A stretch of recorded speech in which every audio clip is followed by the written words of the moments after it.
Hey guys, welcome to the podcast. Thank you for checking it out, or thank you for returning and continuing to listen. In this episode, I sit down and I chat with a very good friend of mine, Ken Roybal. Ken's got some amazing stories. He's had a really interesting career with LAPD. He was a chaplain at one time. He did backgrounds as both a police officer and as a civilian. Just a really fun interview. We were actually in the field together doing a call, and I had the recorder in my backpack. He was unaware of it. I've been trying to trap him into doing this podcast for quite a while, so I was happy that he agreed to do it. And it was just a really fun talk. We take a walk down memory lane, what it was like to be a boot back in the 80s, what it was like during the riots. Just a really fun conversation, and I was so happy to be able to get it. So this will be episode number 16 that we're going to be listening to. It's been going great, guys. Like I said before, I say every episode, thank you so much for checking the podcast out and keeping it rolling. If you could, click subscribe, comment, rate, whatever you can do on iTunes. That is always helpful for the podcast. And if you have any questions, or if you want to reach out to me, it's thingspolicesee@gmail.com, and that's in the description of this episode. So without further ado, here's episode number 16.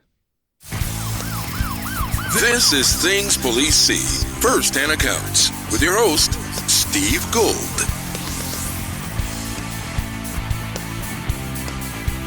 Ken Roybal, thank you for coming on the podcast. Pleasure. Thank you for inviting me. I wanted to, to be completely transparent, Ken and I are doing some field work, and I don't think you're aware that I have my recorder in my bag. And I said, hey, can I interview you? And you said, I guess. That was cool. Thank you. So that's what we're doing now. We're driving on a highway, and I'm interviewing Ken. So if there's any pauses or awkwardness, we'll blame it on the road. Ken, you were a LAPD copper, as they say, for 20 plus years, and had an interesting career because you went from LAPD to a background investigator as an LAPD officer, then back to LAPD, the street, and now you're back in backgrounds. Yeah, I was. It was interesting because I worked patrol, then went to backgrounds in 1997, and we were all getting taken out of backgrounds because they were civilianizing it. So they were hiring retired guys, which I wasn't. So then I retired in 2003 and went back as a background investigator, and that was kind of cool because I already knew the job. So it worked out for me pretty good. So LAPD backgrounds basically it's majority civilian background guys. Most of them are ex-cops, cops injured on duty, retired cops, and then there's like a handful of actual sworn officers still doing the job, just so everybody knows. Ken, what I'm interested in is I'm kind of fascinated with how it was for boots back in the day. Like when you were a new LAPD cop back in the 80s, it was a little bit different than it is now. What do you think the major differences are when you're hitting the road as a boot and being trained rather than now? Well, I'll tell you what, there's this old saying, that goes like, you're lower than whale shit, because that's what you were. When you were on probation in the 1980s in LAPD, it was still very hardcore. You had to earn your way in. You had to earn your badge, all that kind of thing. So, boots on LAPD in the 1980s, you jumped in the car, you shut up, you didn't say anything, you didn't grow mustaches, you didn't... Wait, stop. What? No mustache? You were not allowed to grow facial hair on probation, so, that's unreal. One of my first training officers, we got in the car, and I was saying, okay, and this is the lights and the siren. Where's the siren? He goes, hey, look, all you have to worry about is looking forward in the car, and don't be touching my lights. You may roll down the window down, but don't be touching anything in the car. So basically, just eyes open, mouth shut. You're there to learn. Yeah, that's it. You're there to learn, and you were lower than whale shit, which is pretty low. So nobody took for granted that you had any rights, and you had to earn your way. And if you got the respect of the training officers, but that took months and months. So you were pretty much nothing. But you were exceptionally baby-faced. And I know, because I know for a fact that they let you grow a mustache early. They did, because we were on a call one time, and the only reason I got to grow a mustache because I was working with a training officer named Mark, and we were on a call, and this lady, I'm trying to be hardcore because I wasn't brought up in South LA or anything like that, so I'm trying to be badass looking, and she comes up to me and goes, "You a rookie, huh?" I go, "Yeah, no." And so after that, my training officer goes, "Yeah, you need to grow a mustache," because I look like a little child in my uniform. I've seen some pictures of you when you were younger in uniform. It's great. I was kind of cute. Yes, I was. Adorable. Yep. It's interesting now because a lot of police candidates that you vet to become police officers haven't necessarily mixed it up in their life or gotten physical or been in a fight even. I guess you could say, in a way, things have become more civilized, but it's also kind of a detriment to the job because there are times when you're on the street and someone challenges you and you have to get physical. So I'm like, back then you probably had to, before you got through training, you probably had to prove that you could handle yourself. Oh, that was a rite of passage, man. You had to. Your training officers would not. Let me see how I can put this. They would not discourage suspects who wanted to get in a fight because they wanted to test the probationers. And if you did not jump in a fight, you were done. If you acted scared or any way, or you showed any fear in front of suspects, it didn't matter who they were, ex-cons, people, whatever. You were expected to get in the fight and be right there with everybody else. If you didn't, you were toast. Yeah, I mean, I'm sure, especially no one wants the partner who cowers or isn't able to perform or cracks under pressure. So, yeah, one thing that has changed since then to now is they actually gave training on the department where they encouraged us to get physical with the suspects and to get hands-on with them. And nowadays, I don't think that's part of training. So, yeah, we were encouraged to put hands-on, get physically involved, and use force to take suspects into custody.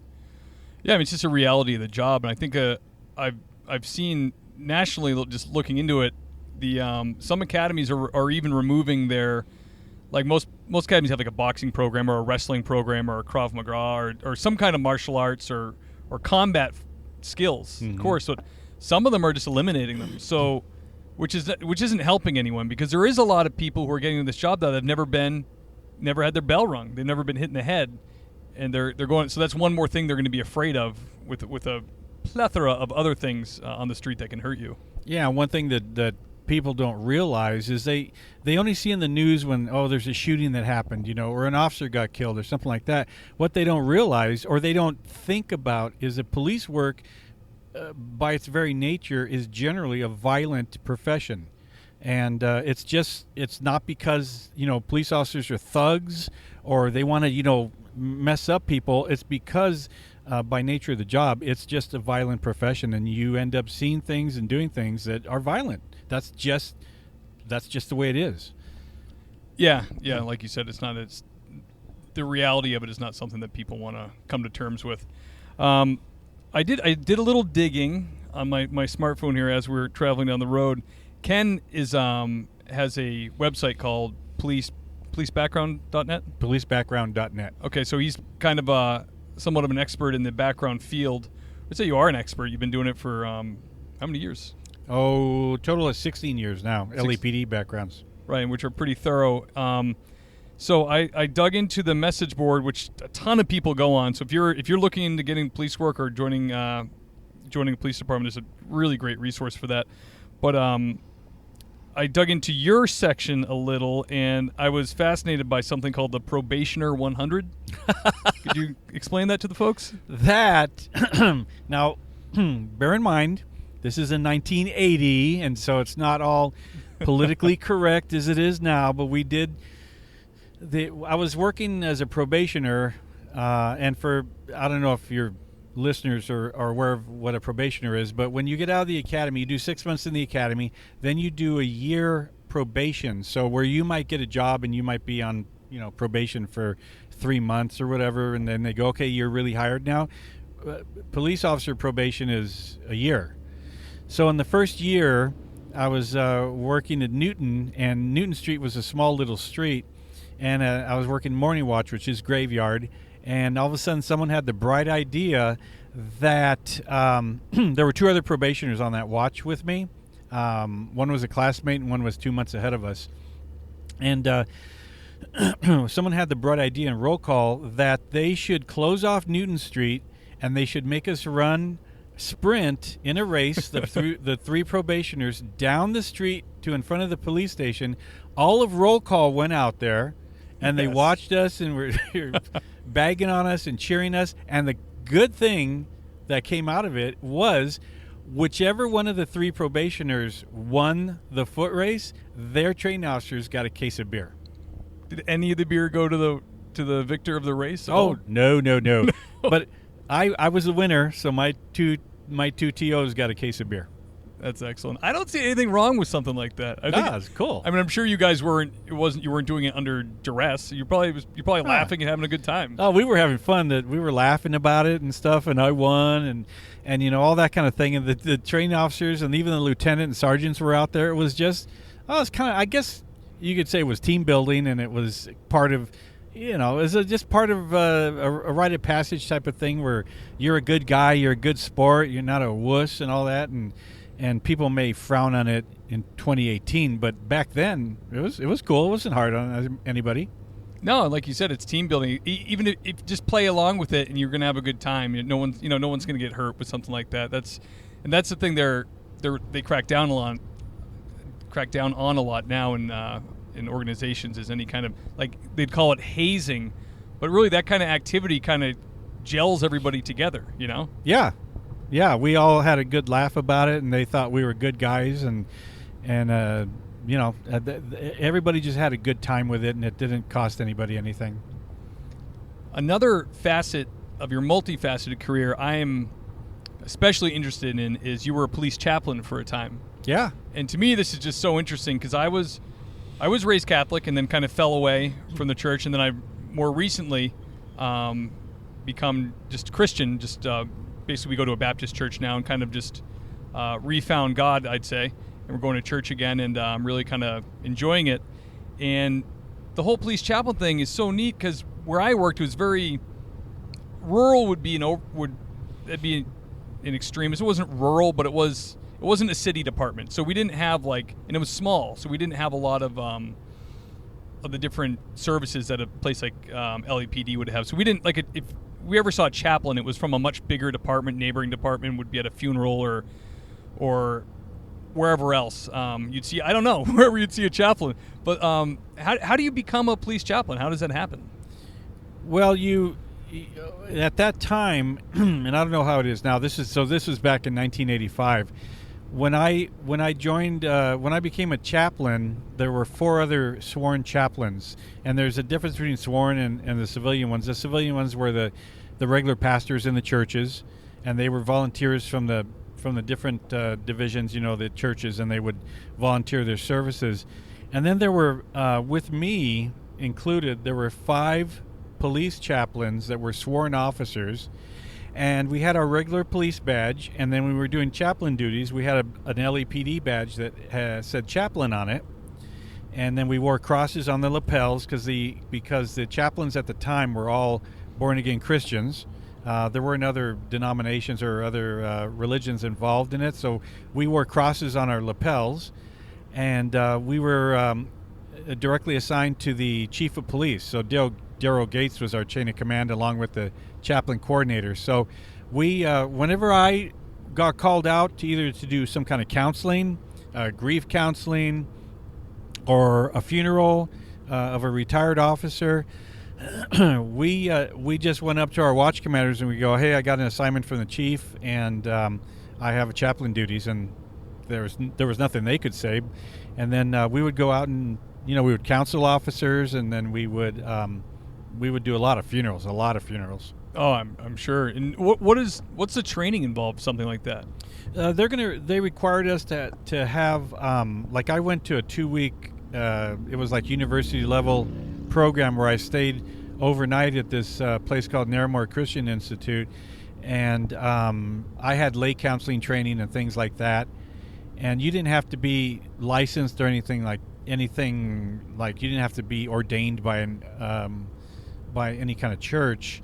They just looked at your qualifications and to see if you were qualified to be a chaplain. And then they're very select, but like I say, there was only 5 of us. And five of you for all of LAPD? Yep. Oh, wow. So it's just kind of a non-dominational Christian position, like. Yeah. Okay. And there was no other.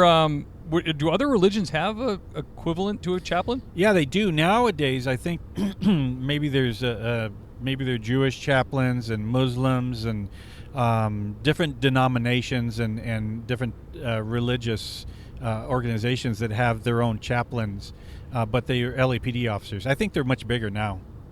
Okay. And is there? It's going to be might be a dumb question, but is there a chapel? There is. There's a chapel up at the academy, and they built it, and it's the funniest thing because it's a beautiful chapel. I mean, it's a small little thing. You could actually have a wedding up there if you wanted. It's gorgeous, beautiful, beautiful chapel, and it's right above the shooting range. That's awesome. Is there a chaplain in the police department? Where do you fall in? Like a normal church, like were you guys affiliated with a local church, or was it just police chaplain? No, it's just police chaplains. We were all independent. Maybe like a deacon or something. It depends on each member, each chaplain. Some were deacons, and some, I was just like a layperson, so I didn't have any title in a church, but my qualifications to be a chaplain were all that was necessary. And there was no official titles from any churches that you had to present. Okay. And how long did you do that for? 5 years. And I can imagine, I'm just guessing, the probably kind of a heavy job. I mean, you probably did a lot of funerals, like you said. So yeah, that was kind of the thing about that I had to eventually stop doing it because more funerals than weddings. Yeah, it was more. I did 2 weddings, so that was cool. Actually 1, 2, 3, 4 police officers who they decided to get married as couples, and I did the weddings for them. But the majority of them, the reason people call chaplains are because they're not members of a church, and they need a religious figure, and so they call it chaplain because when you have a funeral, you need to have like biblical words and things like that. So you call it chaplain because it's not attached to a church. And you don't have a pastor, so you call someone who knows the right words and sends the dead person off to God. Understood. So after 5 years, that was time to pass the torch? Oh, that was heavy duty. I was just, because when we would do funerals, I'd go maybe a couple days before the funeral and talk to the family and get stories and make sure they were doing okay and kind of like grief counseling and things. And then I would ask them, so tell me what, are there any special stories that you would like to share with people? Oh, boy. And all that. And it was a little bit heavy after 5 years. Those are the most pressurized moments, I think, in any adult life is like, hey, can you say some words at your grandmother's funeral? Or like, can you run the funeral as a chaplain would? Or even like, hey, will you be my best man? Like, those are pressurized moments where you have to conjure up the right emotion, a touch of humor. You have to do everything right at this incredibly important moment in the beginning of this person's life or the end of their life. It's always like a dubious honor when you have to do that. It's like, yeah, of course. Oh boy. Yeah, a funeral's a one-time shot, man. You can't blow it. Right. And it has to be beautiful, and it has to be touching. And it's, funerals, what I learned from being a chaplain is funerals aren't for the dead person. They're for the people that are living. And you have to give them a good sense of, wow, that was a great send-off. Nicely done. Because that's going to be where the difference between before the funeral and after the funeral is before the funeral there's mourning. the day of the funeral, after the funeral, that's the finalization of everything that led up to that day. Yeah, that's Closure. 5 years is plenty. Yeah, that was getting a little heavy for me after a while. Ken, can you tell the listeners about all those years ago when you were a boot, the first call you had that kind of like really got your adrenaline going and was kind of like your first exciting moment as a police officer? Well, going back, like I say, I had never I wasn't brought up in a kind of, dicey street situation where I had to confront gang members or fight my way, to school and back. But so I wasn't really familiar with a lot of that stuff. So I remember specifically one time we were at a in Newton Division, and we were at a street corner, and we decided to talk to this guy. And so we stopped him, and my partner, I was in training, so he had me, check the guy, search him for weapons and all that kind of stuff. So anyways, the guy is a real, he doesn't seem like he's a violent criminal, didn't look like an ex-con. He just looked like some guy that was, some older gentleman, maybe in his 40s, going out for a beer run at the local liquor mart or something like that. So anyways, I didn't think anything about it. So I got behind the guy, told him to spread his legs, put his hand behind his back, kind of, having him lean on my elbow a little bit as I pulled him back, and I'm doing my thing. I'm searching his chest area and on the side and like that, and I go around his waist, and there's a pistol in his waist, and I have never done this before, but somehow or another LAPD did a good job in the academy, and I immediately grabbed the gun and I yelled to my partner, "Gun!" And my partner drew down on him, and I pulled the gun out and I put it in my pocket, and then pulled my gun on the guy, and we took him into custody. But let me tell you, if you spent all your time just playing basketball like I did, right, and the next thing you know, you're pulling a loaded gun out of a guy's waistband, boy, that's a pooper one right there. You're gonna poop in your pants, for not literally but figuratively speaking. That's a bit of a change. So yeah, that was kind of an adrenaline rush right there. And when we got done, I go, "That's right, I'm doing it, baby." I was on the job, man. But yeah, that was scary. That's a good one. Yeah, that is true. I mean, and after that call, hey, these people have guns. Yeah, it gets walking serious. around. You have no clue who has a gun. Nope. No clue who wants to hurt you. And I learned one thing right there is the people that you don't think would have a gun, those are the guys with guns. Yeah, that is scary. Absolutely.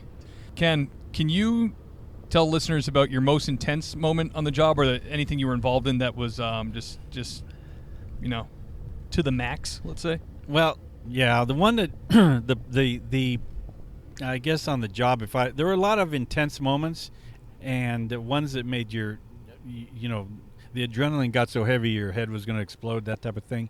But I think one of the biggest times was during the LA riots, the whole Rodney King thing, and we were getting bashed by everybody for being LAPD because Rodney King got beat up and all that. But I remember that day specifically because I was working in an admin unit, and I was in West Hollywood at the sheriff's station for some reason, working Wilshire Division, and then I heard on the news that the police officers in Simi Valley, they were in Simi Valley at the trial, and they were acquitted of beating Rodney King. So I got back to the station, and we keep hearing reports of bad stuff happening in the street. And the first night, I was working for a captain at the time, and things started going downhill after that, and fires started, and did they think that was going to happen? No, so this caught them off guard. No, I mean, I was out there tootling around doing my visiting the sheriff's station, doing what I had to do, get from them and all that, and nobody had a clue. We weren't ready for any of that. The last riot was maybe 1966 or something, the Watts riots. So it's not like now they're ready for that stuff. Oh yeah, they're Okay, 24/7. This is different. And so we weren't ready. You know, one of the funny things that you hear from the news is they say police officers were in full riot gear, and what that means is you put a helmet on, and all of a sudden Right. now you're in full riot gear. So we were in full riot gear, but then I always worked nights, so I was working I immediately got my friend was the sergeant doing assignments, and I immediately went to her and I said I need to be on B watch, which is 6 p.m. to 6 a.m. because I was not going to work 6 a.m. to 6 p.m. and miss all the action that happens when the sun goes down. So we just started grouping up, and when LAPD goes into mobilization, which means the whole department goes on 12-hour watches, 12 on, 12 off. Okay. And then it also means that they go out in squads of 12. So we would have 4 cars with three officers in each car. And wherever you went, if you got a radio call from, a regular patrol, you and your partner would go to this call. That was patrol. But patrol during the riots was 12 officers will show up somewhere. We weren't answering radio calls. If you went up and down the main drags during the first night of the riots, half of the buildings were on fire. We didn't answer radio calls unless they were at pawn shops or gun shops because they were looting anywhere where there were guns. Right. So anyways, the first night I have, everybody keeps their uniform in the everybody keeps their uniforms in the locker and blah, blah, blah, and all that. So my stuff's all available. But for some reason, I didn't have any black socks for my uniform. So my captain gets to the station. Did you get to go home then? Or? No. So my captain gets to the station. I go, hey, do you have a pair of socks I can borrow? So I borrowed a pair of black socks from the divisional captain, Nice. which is very unusual. And then he gets there, and it's starting to get dark. And we were right next to a big shopping center called Midtown.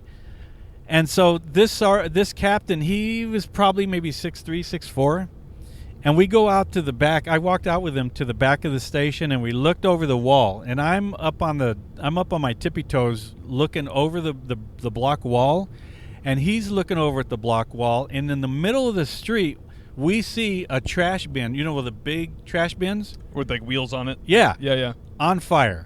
In the middle of the street, in front of the police station. Oh man! And this guy was such a cool cat. He looks at the burning trash bin in his division that's going to shit as we speak, and he looks at it, and then this low voice, he goes, "That's not good." And then we walked away.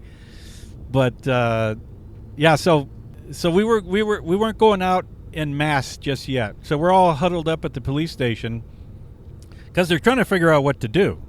This is like, okay, everybody open your riot books. No, there was nothing like that. The watch commanders were kind of going, oh, okay, we should do this. So then there's officers that are out in the field, and there's a help call that comes out. And a help call, when an officer needs help, that means someone's going to die.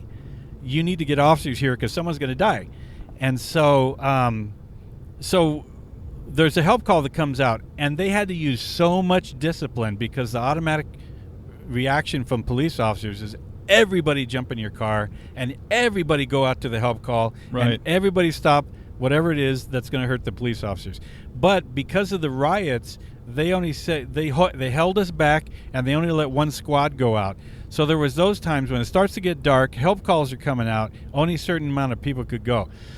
So they decided that it was already dark. It was probably 7:30 by that time, and I had started at 10 in the morning and just went into full riot mode, and we all got dressed in our uniforms and like that.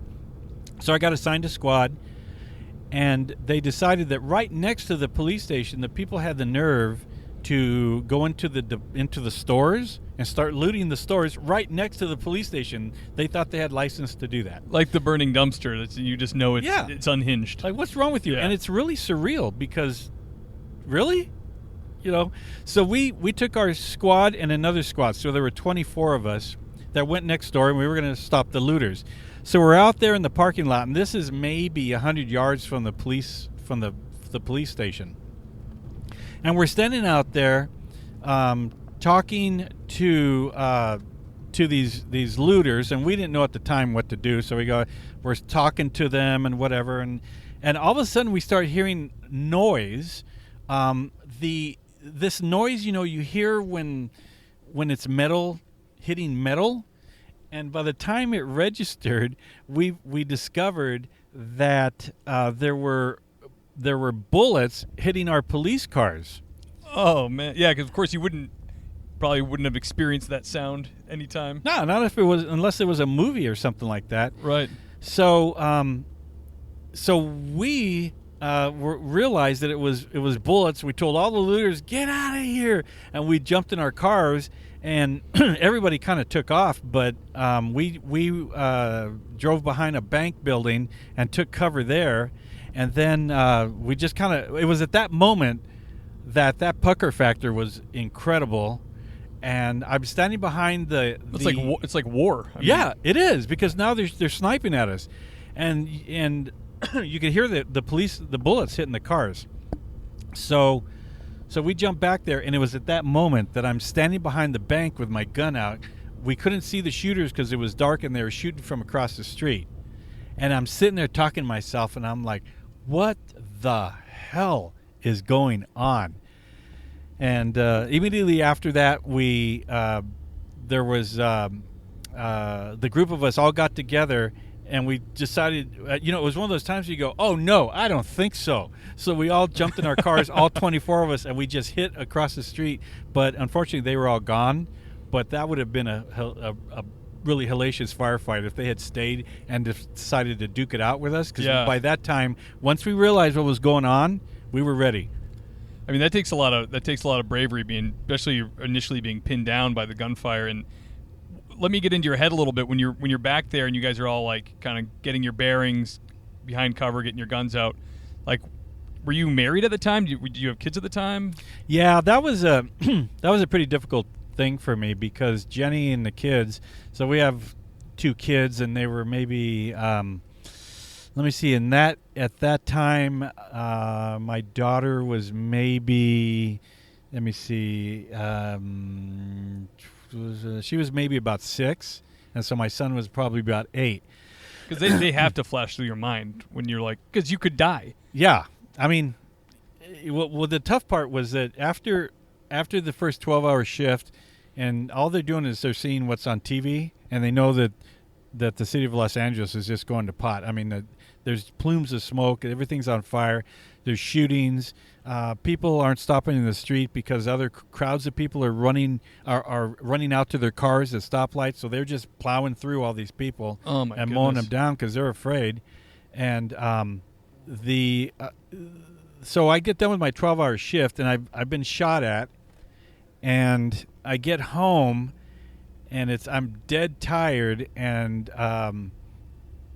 my wife and my kids, they're tucking me into bed because I need to get some rest, because I got to get up and I got to go back to work in about 10 hours. You're a little weary. Yeah, so I'm lying in bed saying, good night, everybody. It's like, are you telling your wife about getting shot at and all that stuff, or are you trying to not tell her? I think I mentioned it to her, and she was kind of upset about it, but I knew I had to go back. Yeah. So we're just kind of sitting there on the bed, and I'm sitting up, and the kids are by my side, and my wife, and my little daughter.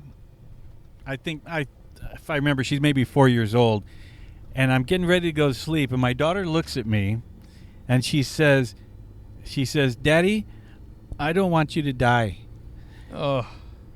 And then I went to sleep, and I got up a few hours later, and I drove to L.A., and I'm on the Santa Monica Freeway, and there's nothing but plumes of smoke because the city's on fire. And my gosh. One thing I'll say about LAPD officers and any police officer anywhere, the worst in the world could happen, and they're still going to go back, and they're still going to do their job. no matter what. And I had to leave my family, and my little daughter is telling me, I don't want you to die. So I had to do everything I could, to stay alive. So that was basically it. That's the tough moment. Yeah, you're like, I don't want to die either. No, I don't want to die either. I mean, that's incredible, man. I mean, how easy would it be to pick up the phone and go, I'm sick? Yeah. I'm not coming in. I mean, you'd lose a lot of face that way, but it takes a lot of courage, and the fact that so many officers, day after day during the riots, kept going back. And I've said it many times on this podcast before. Not many times, but a couple times before when the riots have come up. On the East Coast where we were, we thought L.A. was going to burn to the ground. We were watching television at night going, oh, it's over. Like, it's finally happened. L.A. has eaten itself. Oh, it's interesting because the world, I mean, if you were down anywhere near South Central or Mid-City or anything, everything was burning down. And I remember one time there was a story, the second night of the riots, we were going to, by that time we were protecting firefighters because a firefighter had been shot at. I'm like, who shoots at firefighters, for crying out loud?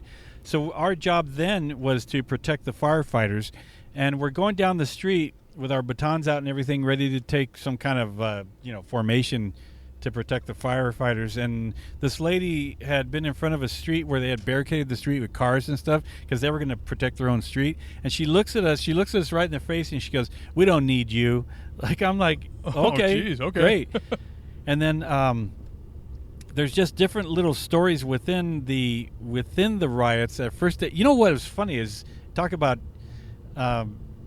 seeing God in everything. And so this one time there were buildings that were burning down. The fire department wasn't even going to them. They were just whole shopping centers that were just slowly burning to the ground. And one time there was this electric pole that was on fire, and it was slowly getting to the top, and we're standing there, and then it gets to the transformer part of the fire pole. I mean the electric pole, right? And all of a sudden there's oil in it or something, in those big metal parts of it.